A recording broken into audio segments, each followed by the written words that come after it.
Have you ever noticed that there's a lot of things that don't make sense in Sonic the Hedgehog games? Wait a second, you're telling me that a blue superpowered talking hedgehog doing this sounds a little outlandish?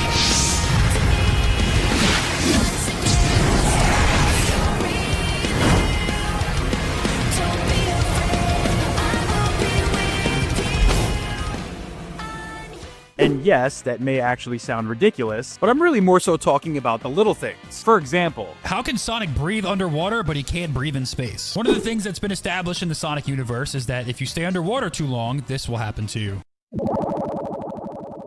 The very premise that Sonic could drown underwater would assume that oxygen exists within the Sonic universe. So how in games like Sonic Adventure 2 are the characters all able to go into space and be able to breathe when there's no oxygen in space? Make it make sense. Why are there murals of Sonic in Angel Island? So in Hydrocity Zone in Sonic 3, if you look at the walls, you will see that there are little murals of Sonic. We also can't forget the most famous one of them all, the mural on Angel Island that depicts Super Sonic fighting against Eggman, but there's more on that later in this video. How fast is Shadow the Hedgehog's actual speed? So Shadow the Hedgehog, one of Sonic's biggest rivals, in terms of speed and power is pretty much the equivalent. How does he do this? Well, allegedly the source of his speed is actually his air shoes. If you were to take these air shoes away from Shadow and he couldn't skate around, how fast exactly would he be, and would he be able to keep up with Sonic? It doesn't seem like that would be the case, and it's kind of this situation where it's like this natural ability versus the man-made talents of Shadow. Why can't classic Sonic talk? So all throughout Sonic Generations, classic Sonic is mute and he cannot speak. All he can do is just make little gestures. It's kind of odd considering the fact that classic Tails, who appears in Sonic Generations, can also speak, as well as obviously modern Sonic having the ability to speak in the same game. Here's a live look at classic Sonic speaking in the recent Sonic and Shadow Generations Twitter takeover. Don't you ever say anything? Wow, Sonic. I liked you so much more before. Oh, come on, his response makes sense to me. Couldn't have said it better myself. How does Charmy B not know who Dr. Eggman is in Sonic Heroes? So, in Knuckles Chaotix, which is obviously the debut of Team Chaotix, Dr. Robotnik is a character that you fight in the game. One of the characters that's playable in Knuckles Chaotix is Charmy B, so clearly there's been a meeting between Charmy and Dr. Eggman before. In Sonic Heroes, there's dialogue that suggests he has no idea who he is. Just part of the job. That's the evil genius, Dr. Eggman. Doctor who? Yes, let me show you who I really am. How does Dr. Eggman afford materials? Do you all know in the modern year 2025 how expensive it is to purchase a home or build a home? Okay, now take the price of owning a home and multiplying it astronomically. For example, look at New York City. The estimated total market value for all properties in New York City, according to the city's Department of Finance, was around 1.4 trillion in fiscal year 2023. So how in Sonic games is Dr. Eggman able to afford to build giant factories, thousands of state-of-the-art robots, giant high-tech air fleets, giant cities, spaceships, amusement parks, you name it? I feel like the total valuation of the Eggman Empire probably reaches somewhere in the billions, if not trillions of dollars. You would think that since Eggman is probably designated the enemy of humanity and probably has like financial sanctions against him, so who would even accept his currency? What happened to the humans in Sonic? One of the things that people love to hate on in Sonic games is the inclusion of human characters. In the early days of the Sonic games, they were intended to look hyper-realistic like real humans. I mean, look at the humans in Sonic 06. These are about as hyper-realistic as it gets. No, really. And then in Sonic Unleashed, they redesigned the humans to look like these Disney Pixar characters. So, why do the characters look like this now? And what happened to the old humans? How is Sonic homeless? This may actually sound a little ridiculous, but recently Sega had to come out and reconfirm that Sonic the Hedgehog is still homeless, which is kind of this weird little fact that's been known amongst the fan base for a very long time. But recent media over the years that has been confirmed canon, such as Sonic Prime, according to Sega, has said that Green Hill is actually Sonic's home. Plus, there was also a book that specifically says that Sonic lives in Green Hill Zone. But yes, the Sonic lore manager actually came out and said, sorry to burst your bubble so late here. This was something we caught early on, but looks like an older draft got through an accident. He said that Sonic doesn't have a home. He's still a drifter. But there is one final problem with this. What about the home that Sonic's room is in the beloved fan favorite Sonic Shuffle game? Where do the Chaos Emeralds go in Sonic games? Oftentimes throughout Sonic games, the objective is to collect 7 different Chaos Emeralds. After Sonic collects all 7 Chaos Emeralds, he's able to transform into a super transformation. While the size has certainly varied from game to game over the years, you can't deny that these things are like pretty massive. I mean, in this shot, they're the size of Sonic and Shadow's head. I mean, you've got scenes like this where Sonic doesn't have the Chaos Emerald in his hand, and then he like presumably pulls it out of his pocket or something like that. So the real question is, especially when he has like 7 of these things, where are they stored? Given the size of the Chaos Emeralds, it's hard to make sense of it. How does classic Sonic not remember the events of Sonic Generations? In Sonic Generations, we are introduced to this guy, and he's made part of the canon, and that is classic Sonic. In 2011,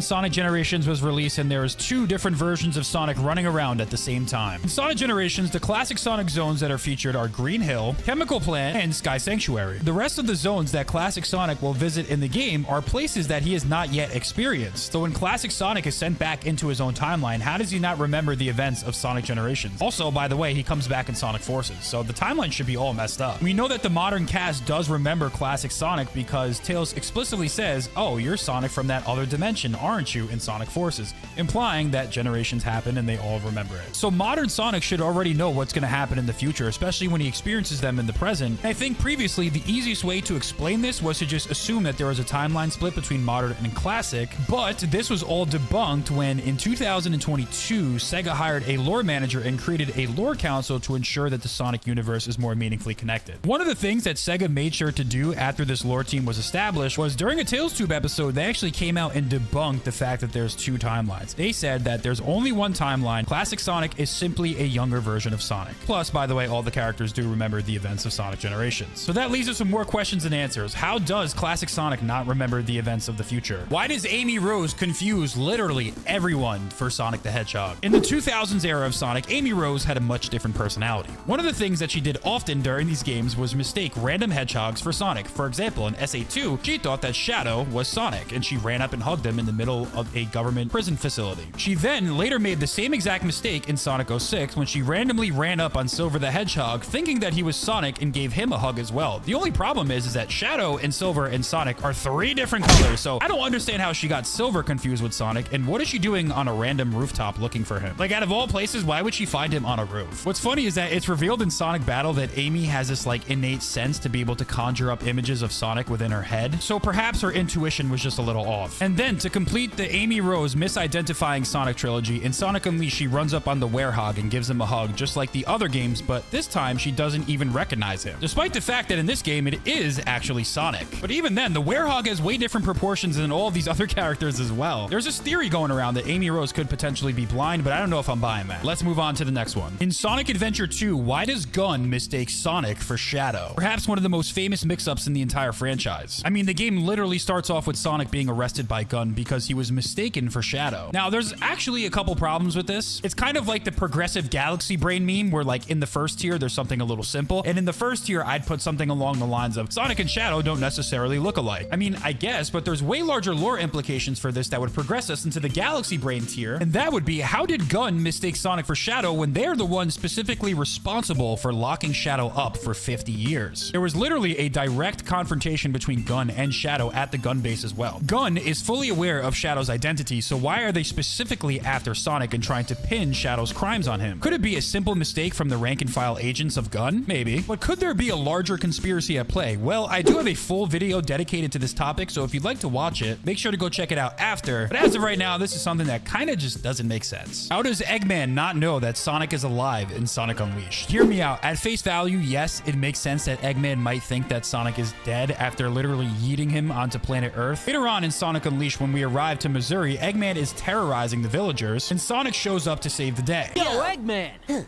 Thanks for that little skydiving adventure the other day. I should have known you'd still be alive, you stubborn little hedgehog. There's one thing with this interaction, though, that I always found odd. And that is because Eggman is recognizing Sonic being alive for the first time in this scene. However, earlier on in the game, there's seemingly a direct confrontation between Sonic and Eggman during the tornado mission. Well, Sonic, prepare to be sunk. And no, you can't use the excuse that, oh, maybe Eggman didn't recognize it was Sonic, although who else would it be? He literally addresses Sonic by his name. Why do Sonic and Shadow look alike? Again, as we stated earlier in the video, the entire central theme of the plot of SA2 was the fact that there was an identity crisis between Sonic and Shadow and the fact that they supposedly look alike. I mean, we could get into the weeds about the design for both of these characters, but ultimately they are two hedgehogs that are the same exact height. They do have a lot of similar features, but the fact of the matter is that they do look pretty similar, despite the fact that Shadow was created 50 years ago before Sonic was even born, and he was a man-made creation by Gerald Robotnik in collaboration with Black Doom. It does seem peculiar and almost like there is some type of lore implication to the fact that they do look alike. There is, of course, a very popular theory that during Gerald Robotnik's visit to Angel Island, he discovered the mural depicting Super Sonic, and that is what he based Shadow's creation off of. Of course, I did make a video exploring this theory on the channel, and I'll leave a link for it in the end screen, but as of the time I'm recording this video, it's never been outright confirmed, so at this point, it's still speculation and thus still a mystery.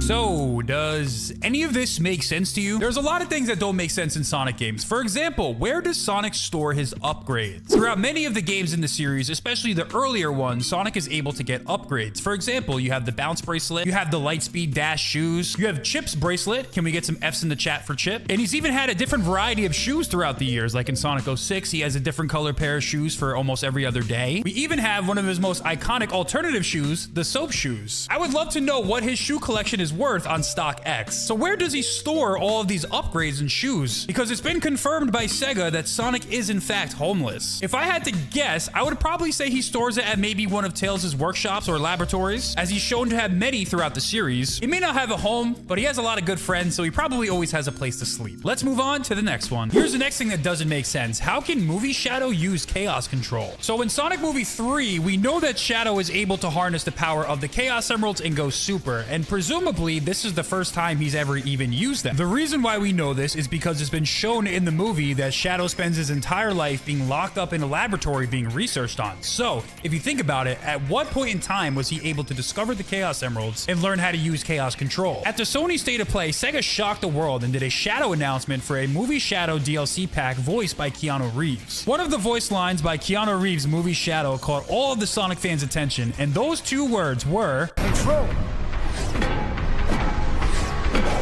I have no time for this.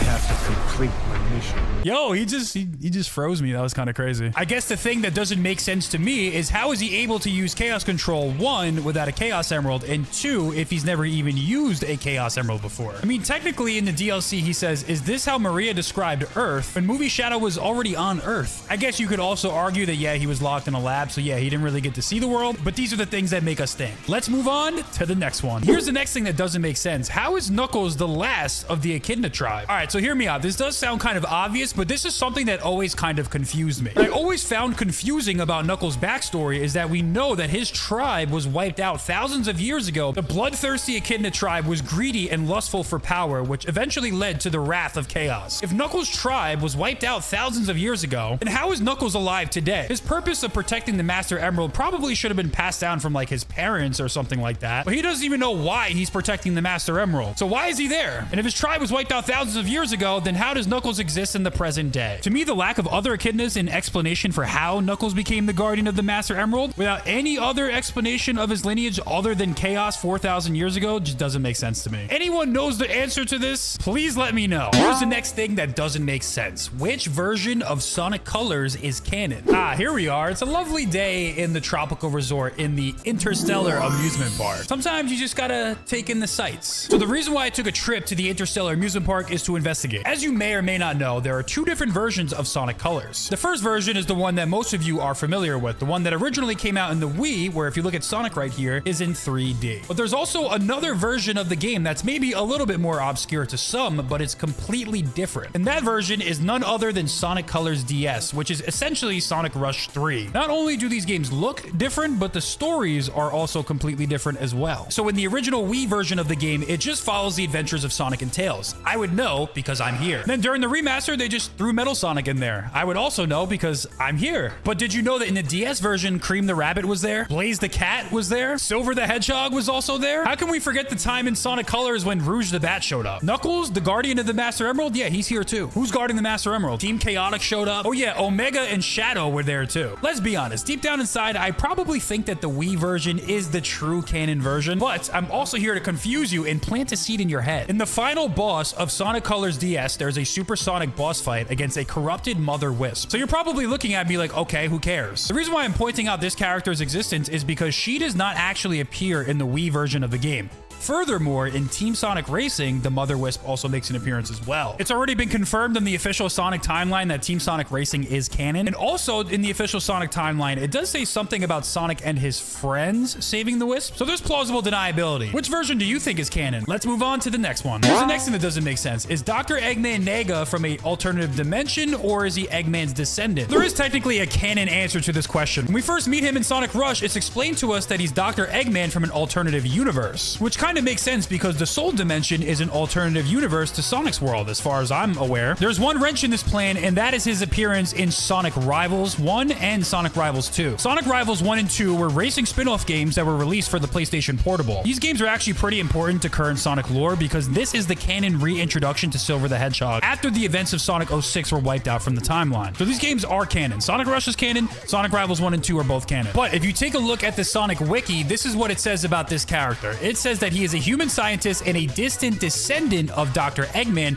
approximately 200 years into the future. This character and his origins are definitely confusing to me, and now that Sega's trying to unify the timeline, I'm sure they're looking back on it and they're like, yeah, we probably don't want to include him in any future games. The two things can't be true at once. You can't be from an alternative dimension, but also be a direct descendant from someone from a different dimension. So which one is it? Here's the next thing that doesn't make sense. How did Eggman end up in Sonic's planet in Sonic X? If you've been watching the channel for a little bit, you would know that Sonic X was definitely my favorite TV show for the Sonic series, but there's something that always kind of stood out to me. The coolest thing, in my opinion, that the Sonic X series did was do an adaptation of Sonic Adventure 1 and 2. Here's the thing though, in Sonic Adventure 2, Eggman's family clearly comes from Earth. All the events from Space Colony Arc, they took place on Earth. So in Sonic X, why is Eggman on a random planet full of anthropomorphic animals like Sonic and battling them? There's plenty of theories, but there isn't a concrete answer. Here's another thing in the Sonic series that doesn't make sense. Why is there an inconsistent number of Chaos Emeralds? Most of us know that if you get 7 Chaos Emeralds in Sonic games, you transform into Super Sonic, but that wasn't always the case. Some people forget this, but in Sonic the Fighters, there's actually 8 Chaos Emeralds. I'm not lying. This right here is a picture of 8 Chaos Emeralds from Sonic the Fighters. You might even point out in the Fang the Hunter IDW comic miniseries, they actually address this and debunk the 8th Chaos Emerald theory. I mean, yeah, I get it. That definitely makes sense, and it might be debunked, but explain this. Why the hell in Sonic Spinball are there 16 Chaos Emeralds? Some games like Sonic Blast only feature 5 Chaos Emeralds. Sega was a little confused, I think, in the early years of the franchise. Here's the next thing that doesn't make sense. In Sonic 3 and Knuckles, why is the Master Emerald in Hidden Palace? You guys see where I'm at right now. If you look behind me, we are at the Master Emerald Shrine. Pretty much in every single game after Sonic 3 and Knuckles, the Master Emerald is depicted to be at this shrine on Angel Island. Except in its debut game, the Master Emerald is located in the Hidden Palace zone underground, and nobody seems to care or ask any questions about this. In Sonic and Shadow Generations, Gerald Robotnik kept a journal, and if you look right here, it clearly depicts that the Master Emerald is at a shrine on Angel Island. So maybe it was moved, but in this game, there clearly is a shrine built down there. So who knows? Here's the next thing that doesn't make sense. Where are the special stages in Sonic? The lore from Sonic Frontiers makes it pretty clear that the ancients brought the Chaos Emeralds to Earth, but throughout most of the classic Sonic games, you take these rings, which act as warp portals, and it seemingly brings you to like another dimension or like another universe or another world. Like, where am I right now? Here's the next thing that makes no sense. In Sonic 06, why can Amy turn invisible? If I had $1 for every single game in the Sonic series where Amy Rose can turn invisible, I would have exactly $1. There is no other game in the Sonic franchise where Amy has this ability except for that one game, and I don't even know how she could do it. Perhaps my only theory is that maybe she was training with Espio. At least he's a ninja, so it makes sense that he can go invisible. But why can Amy Rose do it in just one game? And why did it never return? Here's the next thing that doesn't make sense. In Sonic Adventure 2, how does the gun truck keep up with Sonic the Hedgehog? One of the most iconic levels and iconic openings of all time in the Sonic franchise franchise is the City Escape level. There's only one problem with this level. Sonic the Hedgehog is supposed to be the fastest creature in the universe. He moves at the speed of light. So how is this giant gun truck able to keep up with him in City Escape? I think the greatest example of the gun truck's speed is showcased in the Sonic Generations version of City Escape, where it's like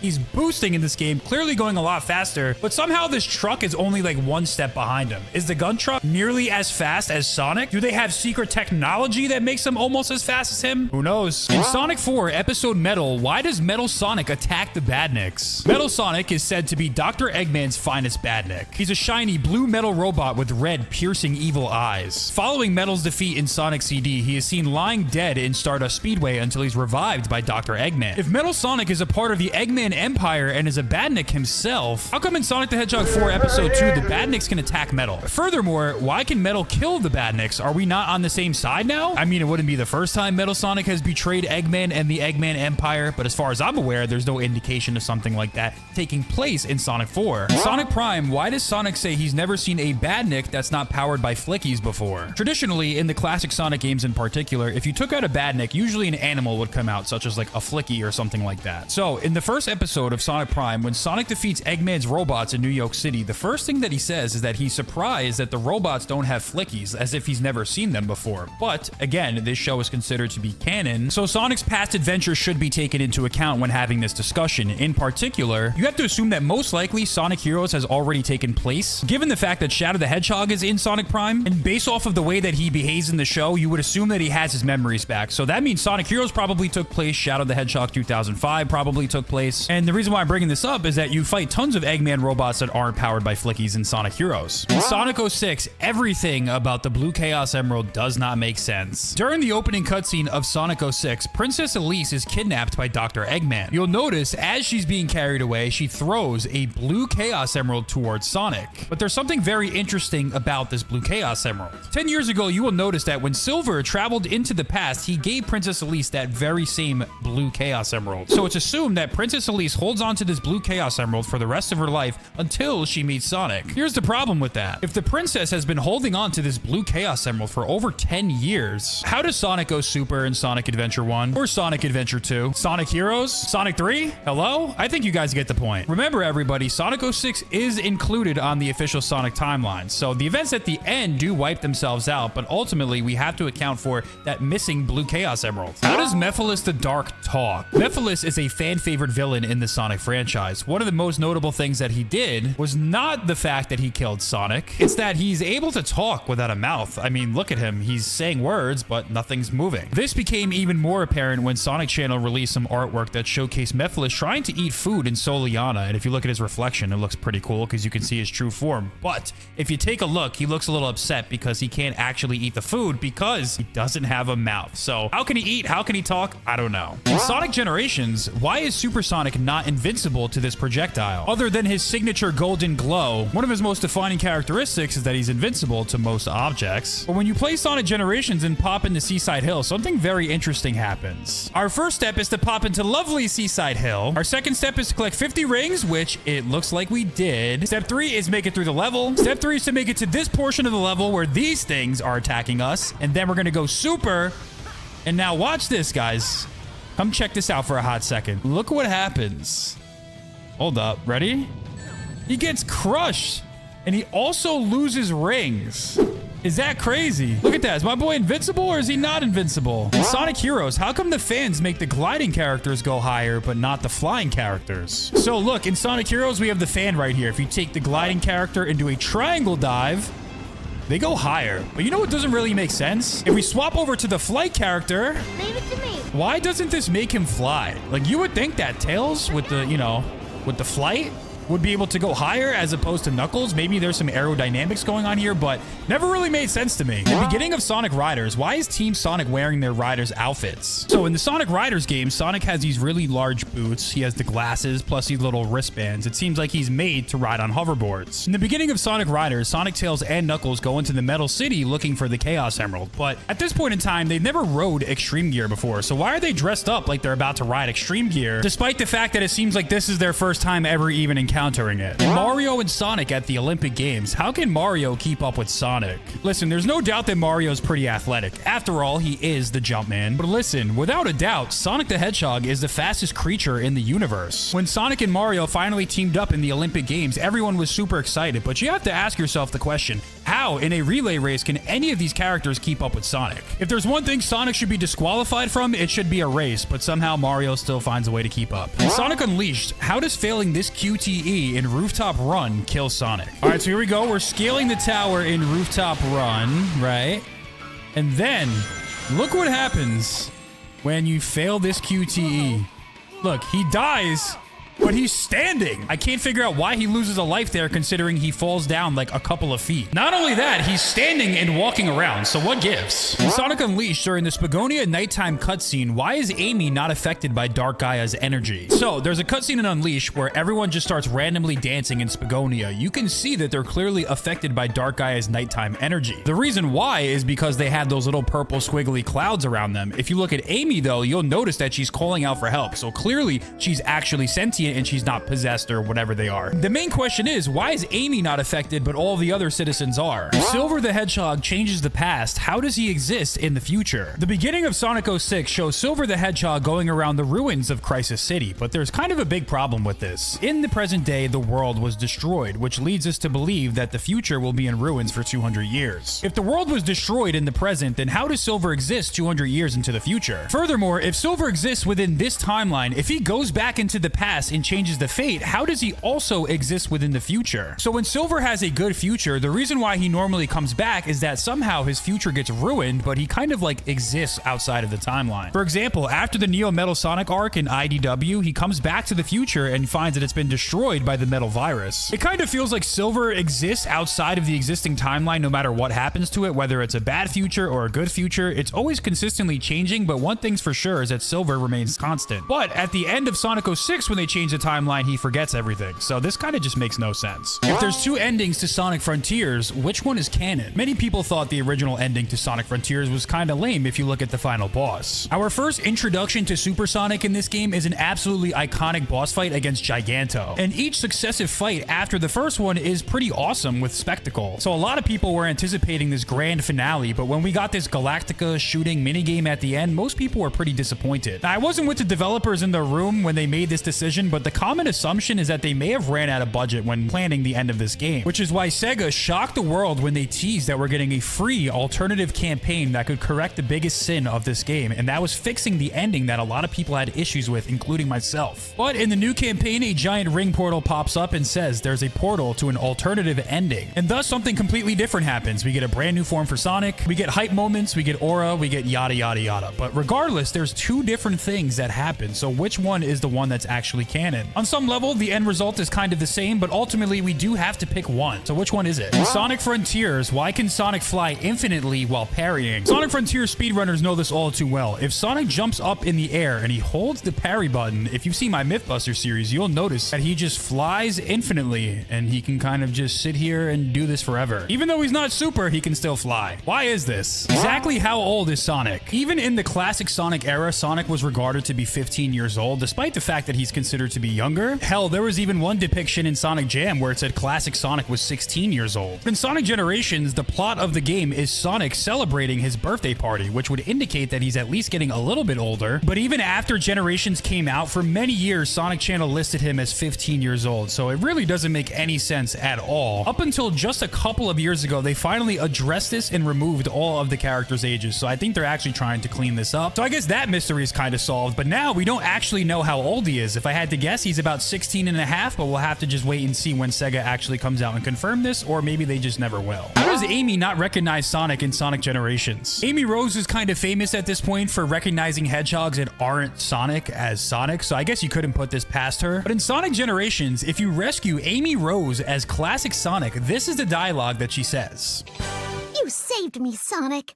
I have always thought that you were cute, but did you get cuter?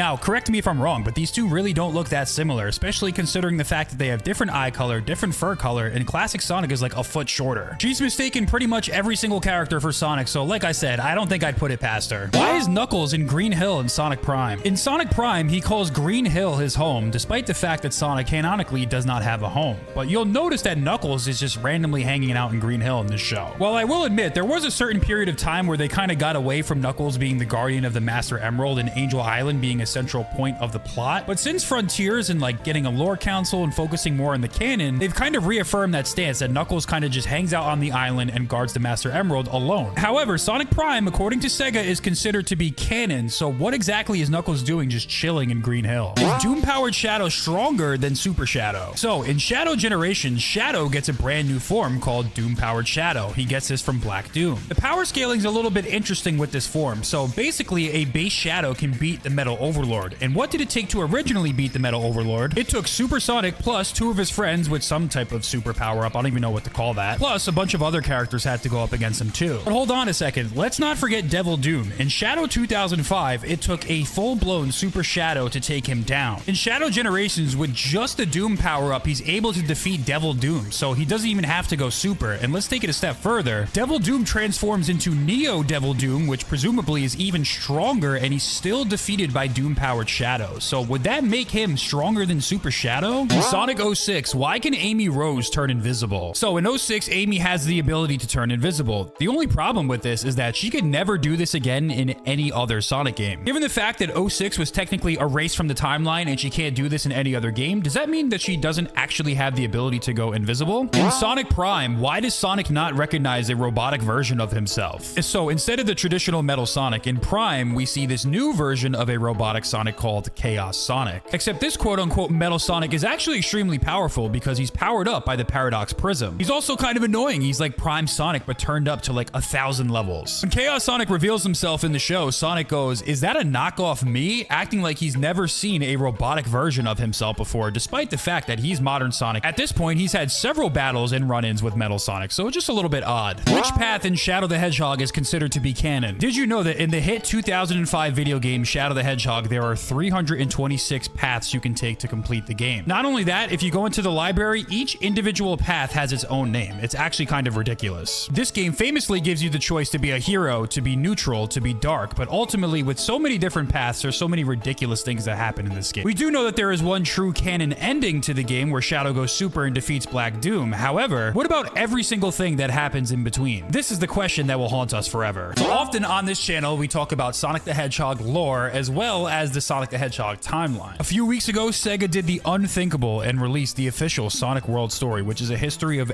everything dating back to tens of thousands of years ago. And some of the burning questions that people have been answered, but also there are more questions for some people. When does Sonic 4 take place? Is Sonic Shuffle actually canon? When does Sonic Mania take place? Is classic Sonic and modern Sonic the same person? You'll actually find a lot of these answers in the video essays and reviews playlist on my channel, so make sure to go check it out. But in today's video, we've already gone over the entire timeline, so now we're gonna talk about what exactly is wrong with it right now. So I said 2 weeks ago, tomorrow I'm gonna make this video, and yeah, it's been more than 2 weeks. But nonetheless, we are here talking about it today. It's important to note that Sega themselves did say that this is the canon timeline's highlights. Stay tuned for more things to get added in the future, so this is still kind of like a work in progress. So we're just gonna be talking about what we have to work with today, and of course in the future, this will get updated. So here are things that are currently, at least in my opinion, wrong with the Sonic the Hedgehog timeline. The first thing, none of the Game Gear games are included on the Sonic timeline. So the Sega Game Gear was a direct competitor to the Nintendo Game Boy in the 90s, and you could play Sonic the Hedgehog games on the go. You know what the biggest problem with the Game Gear was? You needed a lot of AA batteries to power this thing, but there was a ton of Sonic the Hedgehog games that released on the system during its lifespan. You had games like Sonic the Hedgehog 1, you had Sonic the Hedgehog 2, you had Sonic Chaos, Sonic Drift, Sonic Triple Trouble, which is probably one of the better Game Gear games. You had standalone Tails spin-off games such as Tails Adventure, Sonic Labyrinth, and you have games like Sonic Blast, which a lot of people hate, but for some reason, I kind of like this one. So it's not the biggest deal in the world that these games aren't included, but I feel like it's been said over the years that a lot of these are canon. So if you think about games like Sonic Triple Trouble, this could be a significant game because it introduces a full-blown character in Fang the Hunter, Fang the Sniper, or Knack the Weasel, whatever you want to call him these days. I also think about games like Tails Adventure because in this game, Tails sets out on his own journey. So is this game canon? I'm not 100% sure. sure. I mean, I guess the thing I'd like to know is whether or not this takes place before or after Tails meets Sonic. Here's the next thing wrong with the timeline. Most classic Sonic games are missing from the official Sonic timeline. So as far as the classic Sonic timeline goes, despite having a lot of games, we only have Sonic 1, Sonic CD, Sonic 2, Sonic and Knuckles, we have Sonic Mania, we have Sonic Mania Plus, and Sonic Superstars, and that's it. Funny enough, a lot of the issues that we have with the timeline kind of stem from this classic Sonic era. So some of the games that are missing from this era include Sonic 3D Blast. Okay, I guess that's kind of a good thing, actually. We're also missing Sonic Spinball.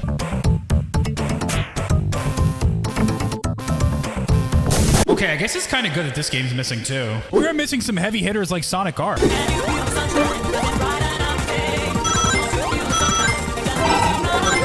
I mean, this game doesn't really have anything too significant pop up in it, but there are a couple things that I'll mention later on. But you would like to know when exactly this takes place. Another game that's interesting to point out is not on the list is Sonic the Fighters as well, because this game introduces some characters such as Fang the Sniper. We also can't forget that this game has the appearance of Team Hooligans as well. So is Sonic Superstars considered to be Fang's first appearance in the entire Sonic franchise? I don't think that should be the case because Fang and Team Hooligan appear in Sonic Mania, which allegedly occurs before Sonic Superstars. So I feel like it should be clarified that either some of those Game Gear games or Sonic the Fighters come prior to Sonic Mania as well as Sonic Superstars, right? A lot of games are missing from this era, so it's like we can only really guess where they occur. As far as timeline highlights go, I think they should highlight like the debut of certain characters. The next issue is the Metal Sonic problem. So how many Metal Sonics exactly are there? If you played any of the classic Sonic games, you would know that it's not necessarily shocking that Dr. Eggman likes to make all these different variants of Metal Sonic. Ultimately, it's like there can only be one true Metal Sonic, right? So the official classic Sonic era ends with Sonic 4 Episode 1 and Sonic 4 Episode 2. And in this, it says Dr. Eggman has completely revived Metal Sonic. He makes the Death Egg rise above Little Planet and sets out to conquer the world. In Sonic 4, Metal Sonic is seen dead in Stardust Speedway after his defeat from Sonic, which would basically discount all of the other appearances that Metal Sonic had throughout the series, up to this point in terms of the canonical timeline. In Knuckles Chaotix, we fight Metal Sonic. In Sonic the Fighters, we also go up against Metal. We also go up against Metal in Sonic Triple Trouble. Let's not forget that we also go up against him in Sonic Mania, although this could just be the Phantom Ruby version. Metal's also in Sonic R, and Metal's also in Sonic Drift, so only one thing can be true. Either those games are just not canon, or all of those Metal Sonics are fake, and the one true Metal Sonic was just dead the entire time. Next issue on the list is the Classic Sonic Time Travel Dilemma. Ever since Classic Sonic was introduced, this Classic Sonic and Modern Sonic thing was something that was very confusing for a lot of fans. I mean, when Generations first came out, it wasn't really that difficult to understand, but when Sonic Forces came out and they said that Classic Sonic was from a different dimension, that is when the fans did not understand what was going on. The conventional thinking for a long time was split timeline theory, which is often explored in fiction and suggests that altering the past creates a branching timeline where actions in the past split reality, leading to a new timeline in a different future. I mean, it kind of makes sense. If you meet a past version of yourself, then you are running through the future and experiencing events that you haven't experienced yet. Would that not alter the timeline and create something new? Especially when it happens not only once in Sonic Generations, but twice in Sonic Forces. The thing is, though, this isn't actually true. So there is no split timeline, and Classic Sonic and Modern Sonic exist within one singular timeline. Although every time we talk about the Classic Sonic timeline, I hear this misinformation a lot. Everyone's always saying, no, it was split. It's two timelines. Well, they're not entirely wrong. Lynn, on his podcast a couple of years ago, actually came out and said at one point in time, Sega did consider there to be two different timelines between Modern Sonic and Classic Sonic, but eventually that was retconned. I'm not sure how long that was true for, but back in 2022, Sega did hire a lore manager to make sure the universe was more meaningfully connected. So at some point in time, on a Tales Tube a couple of years ago, they made it official. There is no timeline split. Classic Sonic is just the younger version of Sonic. But that does not let Sega off the hook.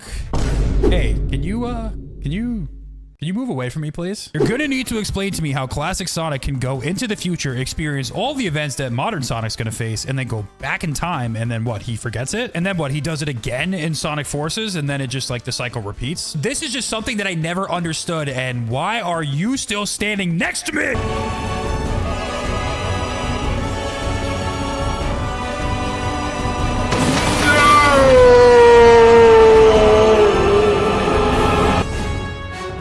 Much better. he's gone now. The next timeline issue is the Phantom Ruby. The Phantom Ruby is a weapon that takes control of people's visual and depth perception to feed them false information. It is an interdimensional gemstone of incredible power that was fought over by several parties across a pair of different time periods. In terms of the games that it appears in, it's in Sonic Forces and Sonic Mania. Talk about a total whiplash. So here's what doesn't really make sense to me. So the Phantom Ruby is first introduced in Sonic Mania when Sonic is younger. The first person to discover and use the Phantom Ruby is classic Dr. Eggman, so Eggman from the past. So you mean to tell me that the Phantom Ruby is in the past, and then in Sonic Forces, Dr. Eggman from the future discovers it and starts to use its power? Shouldn't he already know what the Phantom Ruby is? And then in Sonic Forces, in the future, when the Phantom Ruby is being used, all of these clones and copies and weird stuff is going on, and Sonic has no idea what it is. It's like, wait, don't you guys already know what the Phantom Ruby is because you guys discovered it in the past? And then after Sonic Forces, when classic Sonic, aka the younger version of Sonic, is sent back into the past, then in Sonic Mania Plus, the younger versions of the characters are once again chasing after the Phantom Ruby. So the fact that they don't know what it is in the future, if they were chasing after it in the past, just, you know, doesn't really make that much sense to me. The next thing on the timeline to point out is that Sonic Advance is missing. I think one of the most notable issues that people have been pointing out with the timeline is that Sonic Advance 1 doesn't appear. The first Advance game to appear in the timeline is Sonic Advance 2. Quick disclaimer, this isn't really a big deal, but ultimately it is a little bit confusing as to why it's not there. You have to wonder, like, is Sonic Advance 1 not canon, or is it just not important enough in the timeline to include? The story is very simple. It's like Sonic chases after Dr. Eggman. The final battle shows Super Sonic fighting Eggman on the moon, and by the way, the moon isn't cut in half, so you can safely say that this probably takes place before Sonic Adventure 2. Maybe it's not in the timeline because nothing really happens in the game, so they didn't feel it was important enough to include, but ultimately, I think you could safely put this game anytime before SA1 or after SA1, but before Sonic Adventure 2. The next issue I have with the timeline is the Blaze the Cat and Sonic 06 dilemma. Sonic 06, when it comes to the Sonic canon, is kind of an odd game because it's true that the game is canon and all the events happened, but also they went back and wiped the events from the game from ever happening at the same time. It also raises some questions for me, like you think about the inclusion of Mephiles in Sonic and Shadow Generations, because he remembers all the events of Sonic 06, despite the fact that the events in Sonic 06 directly led to his creation, which were wiped out. So he's kind of just like existing outside of the timeline of Sonic 06. He knows everything that happened, even though he was wiped. Listen, that's a different question for a different video. Instead of the other questions that we have, I'd like to hone in our focus on Blaze the Cat. So this was actually confirmed a couple of years ago, and I talked about this in a previous video, but it's been established that Sonic Rush comes before Sonic 06. Blaze the Cat appears in Sonic Rush, and she appears in Sonic 06, and she's confirmed to be the same exact Blaze. So that means Sonic and Blaze have confirmed to have met each other in Sonic Rush before Sonic 06. However, in this game, it looks like Blaze and Sonic don't even know each other or acknowledge each other's existence. As a matter of fact, Silver's mission in this game is to kill Sonic. Blaze seems completely okay with that. Now, there's some ways that you can dance around this and explain it, but there's still a couple of questions that we have. For example, what the hell is Blaze the Cat doing in the future when her home is said to be the Soul Dimension? It also seems like she presumably dies in Sonic 06. I mean, obviously the events were wiped out, but you still have to ask yourself, like, what exactly is going on here? To me, it always truly felt like growing up that Sonic 06's Blaze and Sonic Rush's Blaze are two different characters. Let's be so for real right now. Instead of talking about the timeline stuff, it's quite obvious that obviously two different sections of Sonic Team were probably working on both Sonic 06 and Sonic Rush at the same exact time. I don't think the timeline or continuity was something that they thought. But I think the sole thing that we should focus on right now is that they say Blaze is from the Soul Dimension. In Sonic 06, she's stuck in the future fighting Iblis with Silver. So I'd like to know exactly what the thought process was behind this. Perhaps it's been explained in the comics where Blaze says that the Soul Emeralds guide her to where trouble is, but at the end of the day, who knows? I don't think any of this was their original intention when they created the characters, but obviously now that there's a greater focus on narrative, they had to make some adjustments. The next issue with the timeline is, when did the Storybook games take place? So the two Storybook games, Sonic and the Secret Rings, and also Sonic and the Black Knight, two games that were developed for the Wii back in 2006 and 2009 that made heavy use of the motion controls. The Storybook series is quite literally a collection of Storybook-themed Sonic games, and in both of the games, Sonic travels into the world of a storybook to stop a great evil that potentially threatens both his world and theirs, eating alternate versions of his friends and enemies in the process. The reason why we know that these games are definitely canon is because there's references to them in future media. For example, during the Metal Virus saga, we have a reference to Sonic and the Secret Rings. We've also seen references to the Storybook games in Sonic Generations as well. I'm no stranger than rescuing genies in magic books or saving aliens in an interstellar amusement park. I'm more concerned about finding our friends. But it's still not 100% confirmed. Also, we don't know exactly when Sonic and the Secret Rings takes place. It's not really a big deal because it doesn't really disrupt too much with the continuity. Like, you can definitely put it after 06, and then you're pretty flexible with some different places you could put it after. But at the end of the day, we still don't have definitive answers. The next major issue in the timeline is the lack of the Sonic Rivals games. So you look at a game like Sonic Advance 1 not being included on the timeline, and it's like, okay, you know, no major characters were introduced in this game. There's not really any major events that happen, so you can get away with not including it. However, a game like Sonic Rivals being missing off the timeline is extremely baffling and also doesn't make sense because Sonic Rivals is important to the Sonic timeline. Sonic Rivals is not just a mere PSP racing spin-off game. It's actually the official canon introduction to Silver back into the timeline. Because Sonic 06 was wiped out, the first official meeting between Sonic and Silver is actually Sonic Rivals. Next issue with the timeline. When does Sonic Prime take place? When it comes to the Sonic timeline, Sonic Prime is certainly an interesting case because it was revealed during the first season that the show is actually canon to the games. There was a lot of things that people consider to be contradictions in the Sonic Prime series, so people were wondering exactly how it's canon to the games and when exactly does it take place. We were allegedly promised to get answers to that by the end of Season 3. Season 3 ended without an answer to when it takes place in the timeline, as well as something that some people kind of felt was like a cliffhanger. Ian Flynn came out and responded to the angry Sonic fans after the season ended, and he said, "I did not say that Sonic Prime happens after Advance 3.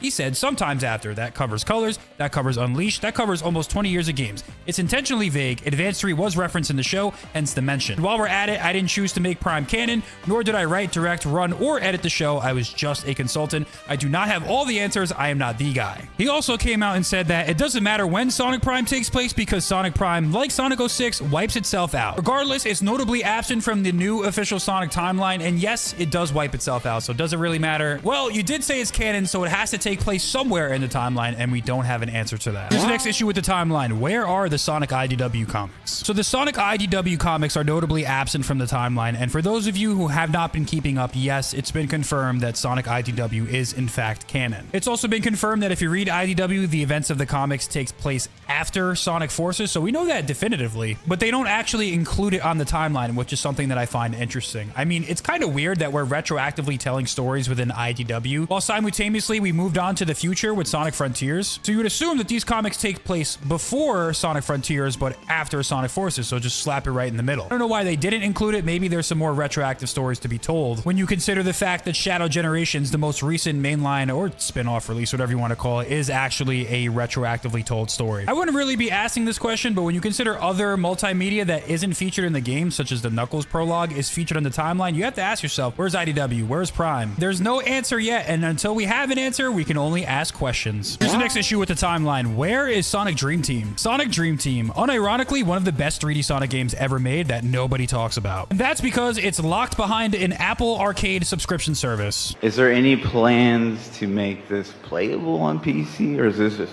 strictly mobile forever? Are there any? The current plan is to be on mobile and iOS. We don't have any plans at the moment to do PC. Do you guys not have phones? Yeah, you guys all have phones. Right? What I find interesting about Sonic Dream Team not being included in the timeline is the fact that it's already been commented on by Ian Flynn. Here's a question from Andrew D. Sonic Dream Team spoilers. I noticed something that I wanted to ask about. Sage was not around to save Eggman in the intro to Sonic Dream Team. Does that mean this game takes place before Sonic Frontiers, or was Sage simply not around? Orbot and Cubot were also not there to help Eggman, so does this mean it's before Sonic Unleashed? Metal Sonic was not there to help him out, so does this mean it was before Sonic CD? Not every character is going to show up in every single game.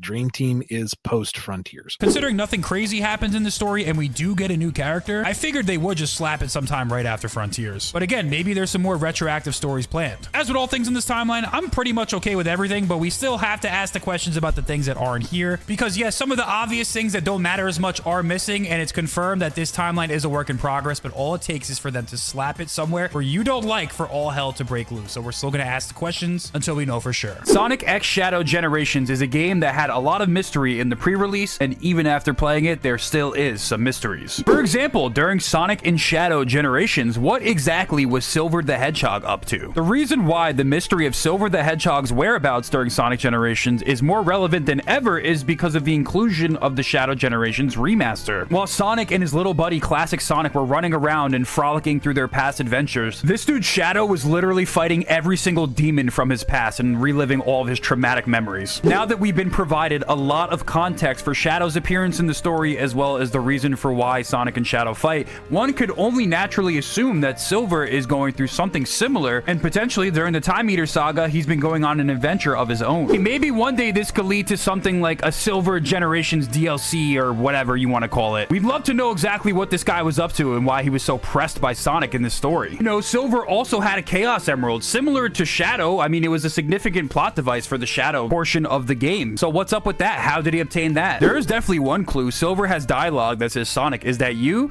Or are you some kind of fake sent for the Chaos Emeralds? Who are these fakes that Silver could be talking about? We know that in the challenge acts that there's doppelganger races, so maybe those things are actually canon to the story and they've been tormenting Silver. I mean, hey, if you think about it, Mephiles returned in Shadow Generation, so anything is possible, right? Perhaps wherever Silver is for most of this story, maybe Infinite has returned and he's using the Phantom Ruby to create clones. Who knows, right? That's because it's a mystery. The possibilities are endless. No pun intended. Here's the next unsolved mystery from Sonic and Shadow Generations. Who exactly is Professor Victoria? It's time to do some time travel. No pun intended. Nearly 3 years ago, Sega shocked the world when Tails revealed his true master plan, which was to become a Twitch streamer. And thus, the Tails Tube series was born. One of the segments in the original Tails Tube was highlighting the human characters of the Sonic universe. While all the other characters looked familiar, there was one purple-haired girl that set the Sonic fanbase ablaze. Keep in mind, this Tails Tube and the reveal of the purple-haired girl was prior to the release of Sonic Frontiers, so a lot of people were speculating as to whether or not she would play a role in the game. It turns out that that could not be further from the truth, as she did not appear in Sonic Frontiers. As a matter of fact, she didn't appear in the Sonic franchise for years. We know she had some level of significance to the franchise because when someone asked Ian Flynn about who she is, he responded with his infamous knowing smile, which means he knows more to the project than he's allowed to let on. But still, we didn't hear anything about Professor Victoria for multiple years. That is, of course, until nearly 3 years later she appeared in the background of Sonic Movie 3. The fan base was once again going crazy, and just when you thought it couldn't get even crazier, in the most recent Tails Tube, it all came full circle, where a book called The Mystery of History by Professor Victoria featuring the same purple-haired girl appeared. So how is Professor Victoria's existence an unsolved mystery from Sonic and Shadow Generations? Well, Gerald Robotnik had a journal that you could unlock pages of in Sonic and Shadow Generations, which reveals a lot of interesting backstory to Shadow's development,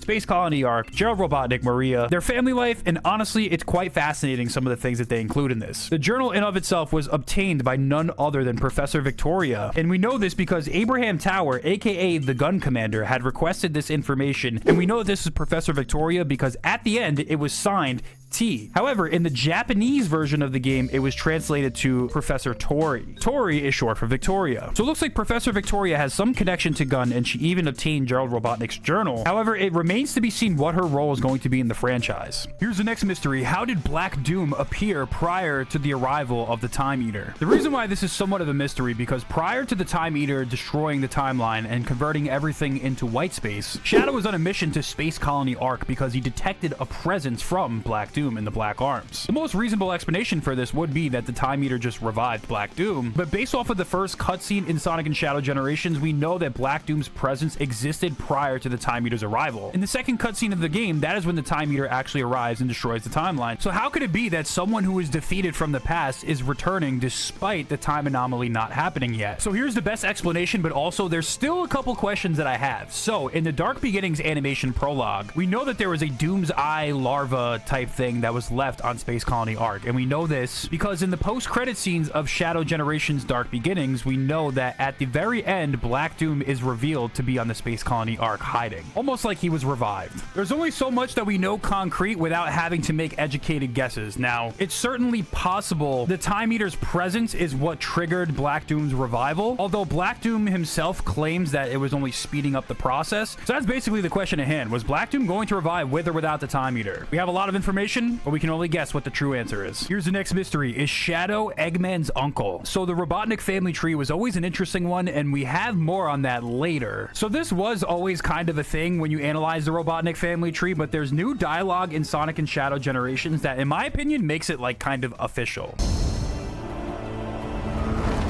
It is time. I'm sorry I put you on this path, Shadow, but I'm proud of how you have walked it. I believe in you, son.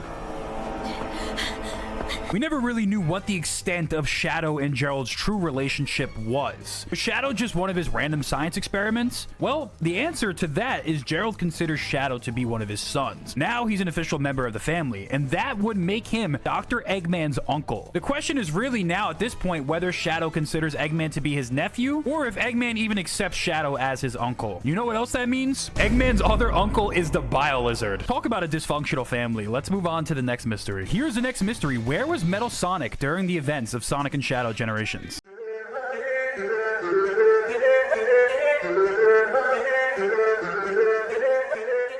It's only a fair question to ask what exactly Metal Sonic was up to during the events of Sonic Generations, because now we know, based off of Shadow's backstory, there's a lot more going on in this white space than meets the eye, at least based off of the previous context that we had. It's multifaceted and also interesting. We know that Silver is definitely up to something during the events of Sonic Generations. We also know that Shadow is up to something, and obviously Sonic and Classic Sonic had their path, but Metal Sonic is also someone that you encounter in white space. So what exactly was his path? What was he going through during the events of this? Imagine they dropped DLC for Sonic and Shadow Generations, either episode Metal or episode Silver or both. That would certainly be cool. Also, another bonus mystery is how exactly could Metal Sonic talk in Sonic Generations when we know that Metal Sonic is not allowed to talk unless he is Neo Metal Sonic? Let's move on to the next one. Here's the next mystery. How does Mephiles remember the events of Sonic 06? During the reveal trailer for Sonic and Shadow Generations, the world was shocked when a fan-favorite villain, Mephiles, had returned. To truly understand this mystery, you need to have full context to Mephiles' backstory. So Mephiles, when combined with Iblis, becomes Solaris, which is canonically the strongest villain in the Sonic franchise, a godlike being that could quote-unquote eat dimensions for lunch. The thing about Mephiles' existence in of itself is that Shadow the Hedgehog is actually responsible for Mephiles being initially released into the world. So I'd like to paint a picture for you. So we have Sonic 06 right here. Shadow waltzes into Sonic 06 and at some point travels back into the past, which creates Mephiles the Dark. Fast forward into the present, we have all of the events of Sonic 06, and let's say the heroes don't defeat Mephiles, we would have maybe a post-06 timeline, or maybe no timeline. But after Solaris is defeated and Sonic and Elise go back into the past, they actually erase the events of the Project Solaris. So that would mean that Mephiles never existed, which means there's no post-06 timeline, and now we have the current timeline. So with that being said, Mephiles should never have existed in the first place, and Mephiles even says the bone-chilling and infamous line in Sonic and Shadow Generations himself.